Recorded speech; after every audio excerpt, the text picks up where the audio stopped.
Bonjour Internet, bienvenue dans cette nouvelle vidéo de la Garage en Renovation qui marque le début d'une nouvelle phase de chantier sur la partie arrière de la maison. J'ai de quoi faire jusqu'à l'épisode 62 pour le moment, donc c'est une petite série de vidéos dans la série de la Garage en Renovation. Et voilà, tout ça pour dire que si vous n'avez pas vu l'épisode des 5 ans, eh ben allez voir la fin de l'épisode des 5 ans parce que je décris tout ce qui va se passer ici. C'est parti pour faire des fondations, des murs en ossature bois là qu'on voit derrière l'arrière-plan là. Fondations pierre chaud, pas très dans les DTU ça, mais c'est pas grave parce que c'est des fondations superficielles et puis on peut considérer que je suis amateur, alors je fais ce que je veux, je suis chez moi, donc ne reproduisez pas ça chez vous. Dans le garage, il y avait quand même aussi pas mal d'anciennes choses qui étaient stockées et aussi 5 ans de matériaux à acheminer, etc. Donc la première chose à faire, il a fallu virer tout le bins. On a des images qui datent de février-mars. Puis après ça revient jusqu'à août quand même. Le but du jeu c'était quand même aussi de voir à quoi ressemblait le sol parce qu'on prévoit de faire un hérisson ventilé et une dalle isolée, dalle légère. À cette époque-là on avait un peu prévu de faire ça avant la suite mais en fait on l'a pas fait, mais du coup c'est ce qu'on va voir juste après le générique quoi, donc vous allez bien voir. Ok,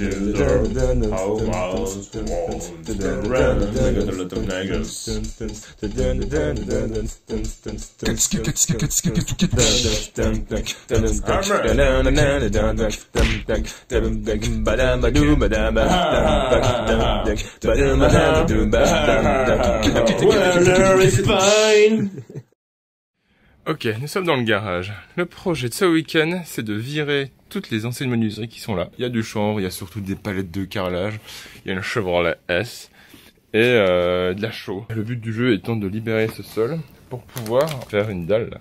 Ceci est une minuscule remorque. Et ben ça c'est du carrelage. Et là aussi. Et là aussi. 275 kg. On en profite aussi pour regonfler quelques pneus. Voilà. Combien on est là? Oh bah 2 barres de pression, c'est parfait.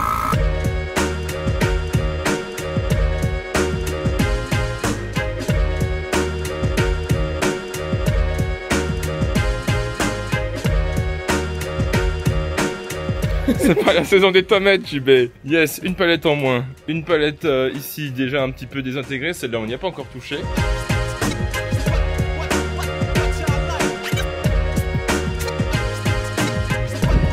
Mais mon pied! Comment ça fait?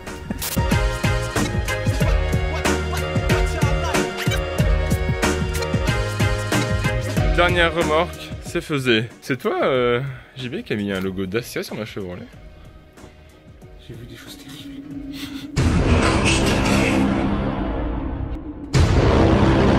JB3. Le retour. Démonstration. Voilà.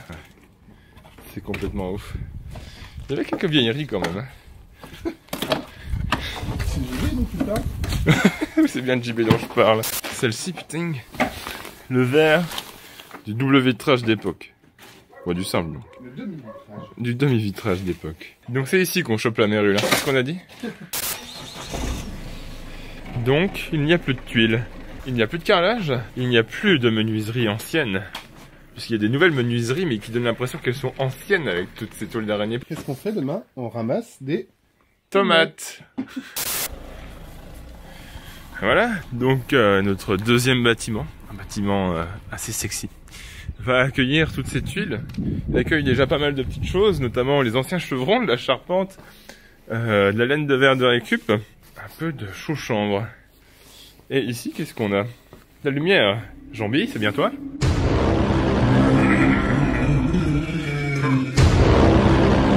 JB3.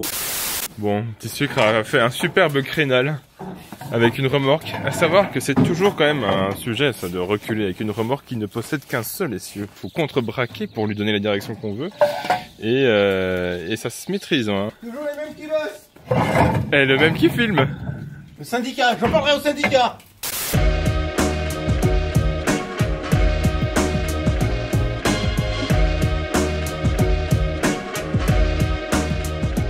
On a commencé à ramasser quelques tomates. Ouais. Bah, on sent que c'est un peu tôt dans la saison, quoi. Ça va, Jambi? Non, ça va plus, Guillaume. Ah putain, il fait jour ici. Ah, ça fait 28 heures que je suis dans cette grotte.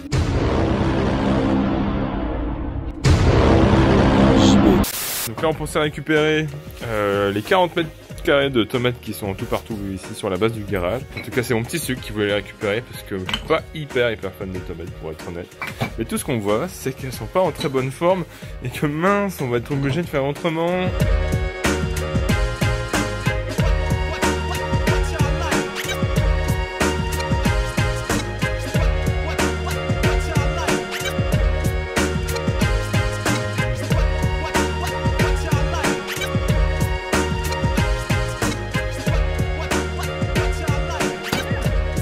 On va trouver un morceau de dalle. Bien. Mais qu'est-ce qu'ils ont branlé? Le fond de la boîte dont il savait pas quoi faire. Je pense quand même qu'il y a une entrée vers une cave de 40 mètres carrés sous cette pièce. Regardez cette belle cave. Oh, elle est voûtée. Waouh! Bah non. C'est curieux, hein. C'est décevant. Ok. Nouveau chantier dans ce garage. Derrière cette bétonnière, il y a un JB qui est en train de décrouter notre mur. En grande partie. Ah mince, il y a le facteur qui arrive, putain. C'est en moment de la vidéo. Ouais, ça va. Merci, monsieur. Ici, en fait, on fait du propre pour creuser sur 30 cm de profondeur et $40 des semelles avec des pierres maçonnées à la chaux. Et l'idée, c'est de pouvoir faire la structure des ossatures bois qu'on va caler contre ce mur. Ossatures bois qui vont porter les poutres du R+1 qu'on va enlever le week-end du 14 juillet. Donc là, ce qu'il faut faire, c'est on va creuser pour faire notre petite semelle de fondation avec des pierres et de la chaux et non pas du béton et des fers, pardon. Parce que c'est con, je trouve, de mettre du béton en pied de mur alors qu'on essaie de tout faire, enfin en tout cas après qu'on va essayer de tout faire pour limiter les remontées capillaires et que ce sol respire. Donc c'est plus logique pour moi d'y caler un mortier de chaux avec des pierres et c'est ça qui va nous faire une embase pour la structure porteuse du plafond. Donc ce que j'ai vu sur les internets, et je pense que c'est vrai, c'est qu'ici il n'y a pas de fondation et donc il faut qu'on creuse légèrement en biais pour pas gêner le bulbe rachidien du mur. C'était quoi déjà? C'est comment qu'on a dit déjà, le bulbe quoi? Je sais plus, le repli fondamentaire. Un bulbe de compression qui devient la véritable fondation du mur. En fait, c'est une zone qui a été comprimée pendant des centaines d'années, parce que ces murs sont quand même vieux. Et du coup, faut pas aller gratouiller là-dedans. Tout ça, c'est assez. Et si on vient creuser, on vient fragiliser ce sur quoi le mur s'appuie, et ce depuis des années.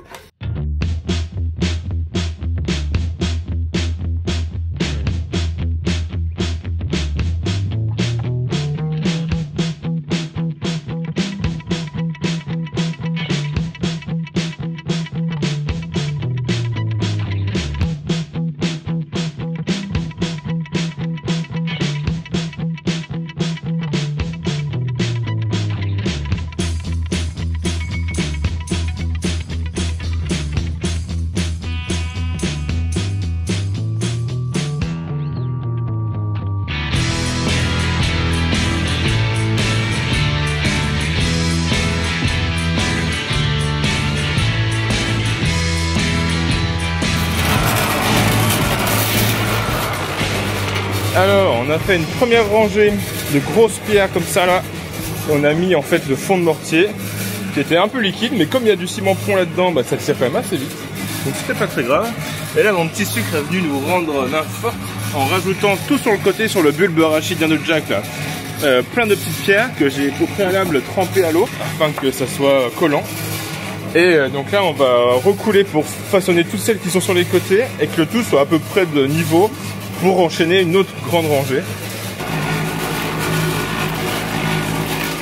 Et là, je sais pas si ça se voit, c'est le sirocco. On a des nuages de poussière orange au-dessus de la tête qui nous coulent dessus et qui font que les voitures, elles sont marron après. C'est toujours très appréciable d'avoir un camping-car de compète pour y stocker 500 kg de sable.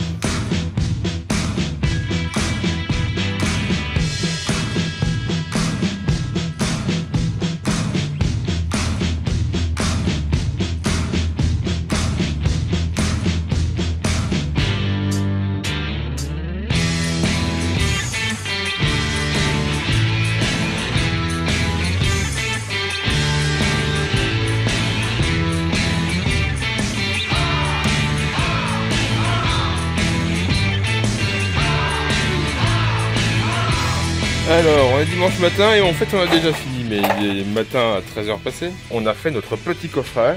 On a fait 2 bétonnières pour remplir la suite de notre mouret, sachant que j'avais un peu vu trop large. Du coup, on a un petit peu réduit. Donc en fait, l'emprise de notre fondation, elle vient un peu plus bas dessous, mais c'est pas très grave. Et maintenant, on se concentre vraiment sur cette partie. Et là, on s'arrête parce qu'on est un peu crevé et on n'a plus beaucoup de sable pour refaire une bétonnière. JB, montre-nous ta blessure. Là, là. Voilà. C'est chaud ce qui s'est passé.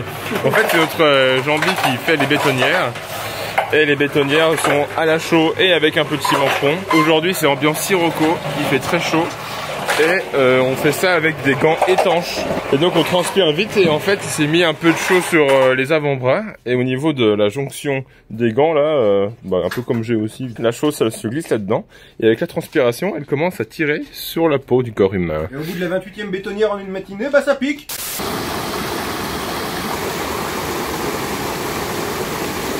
Il s'est passé en fait 2 mois entre la fin de notre session week-end de fondation qu'on n'a pas eu le temps de finir et le moment où je filme. On est de retour de vacances. Il se trouve qu'il y a eu un petit peu de changement entre temps là. Je suis pas bien sûr du projet, mais on avait un peu mis ça de côté parce qu'on avait d'autres choses à prévoir. Le sas d'entrée là-haut pour que ce soit bien anti-poussière et du coup le tas de cailloux est bien là, c'est un peu propre partout. Donc là je vais finir, je vais aspirer toute la poussière là qui était tombée là qu'on a enlevé le plancher.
M'occuper de faire la race qui est ici, enfin la nouvelle fondation, qui est dans le prolongement de celle-là là-bas. J'avais oublié qu'il fallait décrépir sur une certaine hauteur, là, on va commencer par ça.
Ok, j'ai fait mon coffrage qui vaut pour 2 coffrages. Du coup c'est un petit peu relou à ajuster parce qu'il faut que ce soit parfait partout. Et puis là on voit que c'est vraiment bien calé quoi.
petit sucre, est venu m'aider sur le chantier. On va pas beaucoup la voir ces prochains temps parce que tu t'es un petit peu fait mal au genou quand même avec le derby. Ce chaud-chanvre, il est pas très beau en pied de mur. Cette partie-là de chaud-chanvre a pris très longtemps à sécher.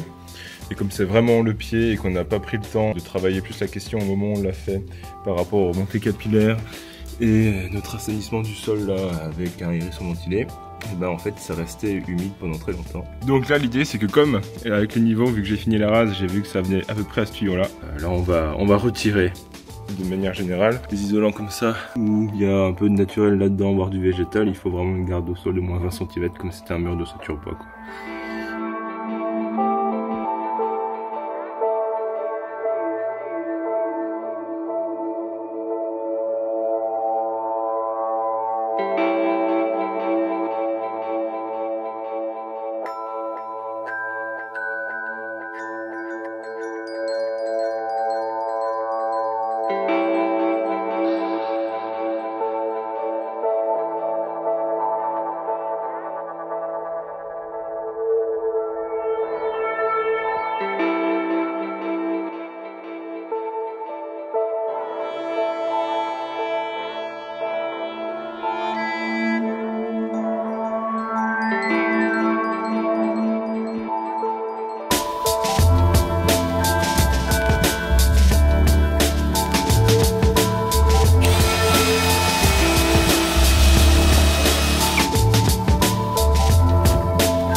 Ok, the last coffrage.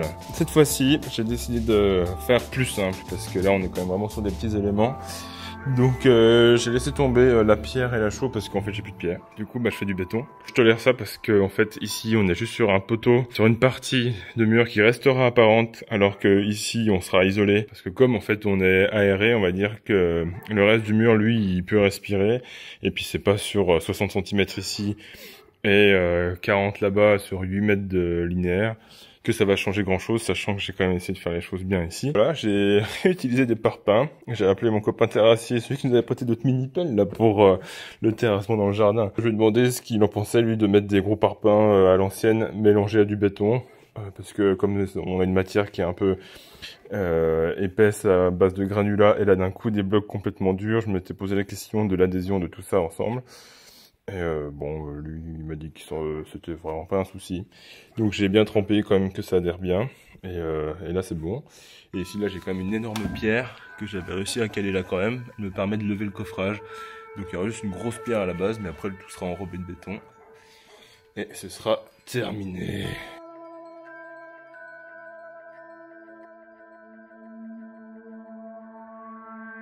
Ok. On est fin août, ça a eu 3 semaines, voire même un peu plus pour sécher. Ce qui est bien. Pour la chaux, c'est pas suffisant, mais c'est largement suffisant pour splitter des listes d'ancrage. Donc j'ai vérifié, tout est bien à la même hauteur, ce qui va me simplifier un peu la tâche pour faire les montants d'ossature. Et ce sera par contre dans un autre épisode. Alors see you bientôt. Stay connected.